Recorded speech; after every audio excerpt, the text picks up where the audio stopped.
So if you wanted to have your weather on lock screen on your iPhone 16e, first of all, open up your settings. Now I have to scroll down to our wallpaper section. There it is. Now we gotta press customize, or we can press add up new wallpaper. However, for now I'll press customize on our lock screen.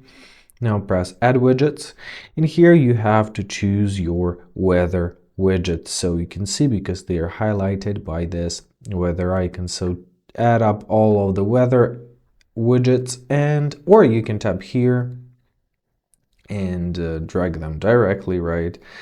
So choose the widgets which you want to have. Now simply press done. And now if we're gonna open up our home screen, we'll see our widgets, our desired widgets. And basically that's it. I hope this video was helpful. Thank you so much for watching. Have a great day, and please consider subscribing to our channel.